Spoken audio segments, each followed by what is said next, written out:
बारिश में सिर से लेकर पैर तक भीगी हुई थी। उसने मुझे सिर से लेकर पैर तक घूरा और हंसने लगी। सिर से लेकर पैर तक मेरे शरीर में दर्द हो रहा है। तो गाइस इस तरह के सेंटेंसेस जो कि हमें हमारे डे टू डे लाइफ में न जाने कितने ही बार इनका यूज करना होता है। सो डोंट वरी गाइस, आज की इस वीडियो में आप लोगों को सिखाने वाला हूँ कि इन्हें इंग्लिश में किससे बोला जाता है। तो इन्हें इंग्लिश में बोलने के लिए जिस फ्रेज का यूज किया जाता है वो है फ्रॉम हेड टू टो, जिसका हिंदी मीनिंग होता है सिर से पैर तक। तो आइए इसको यूज करने का कंप्लीट रूल जान लेते हैं। तो सबसे पहले बोला जाता है कंप्लीट सेंटेंस, जो कि आपका किसी भी टेंस में हो सकता है, ये आपके ऊपर डिपेंड करता है कि आपको बोलना क्या है। फिर उसके बाद बोला जाता है फ्रॉम हेड टू टो। फिर उसके बाद में रेस्ट ऑफ द सेंटेंस जो भी आपका बचा कुछ है। तो आइए गाइस यहाँ पे कुछ एग्जांपल्स लेते हैं ताकि इसे और बेटर तरीके से सीख सके। वह बारिश में सिर से लेकर पैर तक भीगी हुई थी। She was drenched from head to toe in the rain. She was drenched from head to toe in the rain. उसने मुझे सिर से लेकर पैर तक घूरा और हंसने लगी। She gloated at me from head to toe and started laughing. She gloated at me from head to toe and started laughing. सिर से लेकर पैर तक मेरे शरीर में दर्द हो रहा है। My body is aching from head to toe. My body is aching from head to toe. वह सिर से लेकर पैर तक सफेद कपड़े पहने हुए था। He was wearing white clothes from head to toe. He was wearing white clothes from head to toe. वह सिर से लेकर पैर तक गुलाबी कपड़ों में बहुत सुंदर लग रही थी।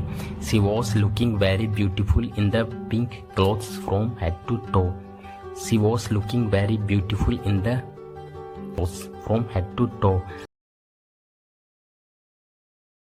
वह उससे मिलने के लिए मरा जा रहा है। वह शादी करने के लिए मरी जा रही थी। मैं तुमसे बात करने के लिए मरा जा रहा हूँ। तुम उसके साथ जाने के लिए क्यों मरे जा रहे हो।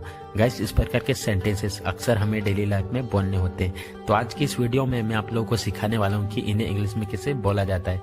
मेनली 2 रूल्स का यहाँ पर यूज किया जाता है। डाइंग टू प्लस वर्ब की फर्स्ट फॉर्म, सेकेंड है डाइंग फॉर प्लस नाउन। आप दोनों में से किसी का भी यूज कर सकते हो अकॉर्डिंग टू द सिचुएशन। तो गाइस यहाँ पर सच में मरने की बात नहीं हो रही है। इन फ्रेज में डाइंग टू का मतलब बहुत ही तड़प या फिर उत्सुकता के रूप में किया जा रहा है। ये दोनों बहुत ही इम्पोर्टेंट स्ट्रक्चर है। आप इनका यूज ज्यादा से ज्यादा करें। आप इनका यूज इंग्लिश स्पीकिंग और राइटिंग दोनों में कर सकते हैं। तो चलिए गाइस इसका कंप्लीट स्ट्रक्चर जान लेते हैं। सबसे पहले लिखेंगे सब्जेक्ट, फिर उसके बाद लिखेंगे इज एम आर, फिर plus dying to plus verb की फर्स्ट फॉर्म प्लस ऑब्जेक्ट। अगर आपका सेंटेंस पास्ट में है तो वाज और वर का यूज करेंगे। सिंगुलर है तो वाज का यूज करेंगे, प्लूरल है तो वर का। और सेकेंड स्ट्रक्चर है subject plus is am are was were plus dying for plus noun या फिर ऑब्जेक्ट। तो गाइस चलिए यहाँ पे कुछ एग्जाम्पल्स ले लेते हैं ताकि इसे और बेहतर तरीके से सीख सके। वह उससे मिलने के लिए मरा जा रहा है। He is dying to meet her. He is dying to meet her. वह शादी करने के लिए मरी जा रही थी। She was dying to get married. She was dying to get married. मैं तुमसे बात करने के लिए मरा जा रहा हूँ। I'm dying to talk to you. I'm dying to talk to you. तुम उसके साथ जाने के लिए क्यों मरे जा रहे हो। Why are you dying to go with her? Why are you dying to go with her? मुझे पता है तुम बहुत थके हुए हो और सोने के लिए मरे जा रहे हो। I know you are so tired and dying to sleep. I know you are so tired and dying to sleep. वह उसके लिए मरी जा रही है। She is dying for him. She is dying for him. मेहनत करो, कहीं ऐसा ना हो कि तुम फेल हो जाओ। उस लड़की से बात मत करो, कहीं ऐसा ना हो कि उसका भाई तुम्हें पीट दे। मेरे बारे में मत सोचो, कहीं ऐसा ना हो कि तुम्हें प्यार हो जाए। वहां मत बैठो, कहीं ऐसा ना हो कि तुम गिर जाओ। तो गाइस इस तरह के सेंटेंसेस जो कि हमें हमारी डेली लाइफ में बहुत बार इनका यूज करना होता है। तो आज मैं आप लोगों के लिए लाया हूँ न्यू स्ट्रक्चर जो कि स्पोकन इंग्लिश में बहुत इसका यूज किया जाता है। तो आइए देखते हैं। तो सबसे पहले बोला जाता है कंप्लीट सेंटेंस, जो कि किसी भी टेंस में हो सकता है या आपके ऊपर डिपेंड करता है कि आपको बोलना क्या है। फिर उसके बाद बोला जाता है लेस्ट, फिर उसके बाद में सब्जेक्ट, सब्जेक्ट के बाद में शुड, शुड के बाद में वर्ब की फर्स्ट फॉर्म या फिर ऑब्जेक्ट। अगर है तो आइए गाइस यहाँ पे कुछ एग्जांपल्स ले लेते हैं ताकि इसे और बेटर तरीके से सीख सके। मेहनत करो, कहीं ऐसा ना हो कि तुम फेल हो जाओ। Work hard लेस्ट you should fail, work hard लेस्ट you should fail. उस लड़की से बात मत करो, कहीं ऐसा ना हो कि उसका भाई तुम्हें पीट दे। Don't talk to that girl lest her brother should beat you, don't talk to that girl lest her brother should beat you. मेरे बारे में मत सोचो, कहीं ऐसा ना हो कि तुम्हें प्यार हो जाए।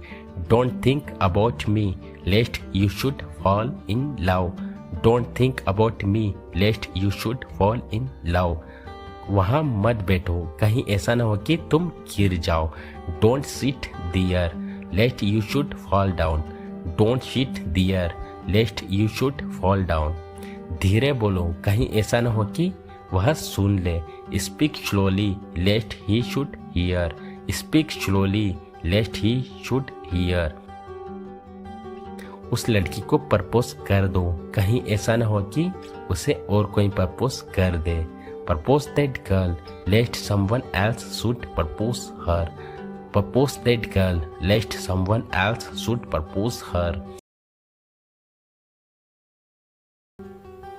हमें इस ऑफर का भरपूर फायदा उठाना चाहिए। वह अपनी आज़ादी का भरपूर फायदा उठा रहा है। इस मौके का हमने भरपूर फायदा उठाया। तो गाइस, इस तरह के सेंटेंसेस जो कि आप लोगों ने अपनी डेली लाइफ में कभी ना कभी ज़रूर बोले होंगे। तो आज की इस वीडियो में हम लोग सीखने वाले हैं कि इस तरह के सेंटेंसेस को इंग्लिश में कैसे बोला जाता है। तो गाइस, इन्हें इंग्लिश में बोलने के लिए हम जिस स्ट्रक्चर का यूज़ करते हैं वो है, सबसे पहले बोला जाता है सब्जेक्ट, उसके बाद में make the most of plus something, जिसका भी आप फ़ायदा उठाने का जिक्र कर रहे हो। और एक और बात क्लियर करना चाहूँगा, यहाँ पर जो मेक है ये एज अ मैन वर्ब की तरह यहाँ काम करेगा। जैसा हमारा टेंस होगा वैसे इसकी फॉर्म चेंज होगी। तो आइए कुछ एग्जांपल्स लेते हैं ताकि इसे और बेटर तरीके से सीख सकें। हमें इस ऑफर का भरपूर फ़ायदा उठाना चाहिए। We should make the most of this offer, we should make the most of this offer.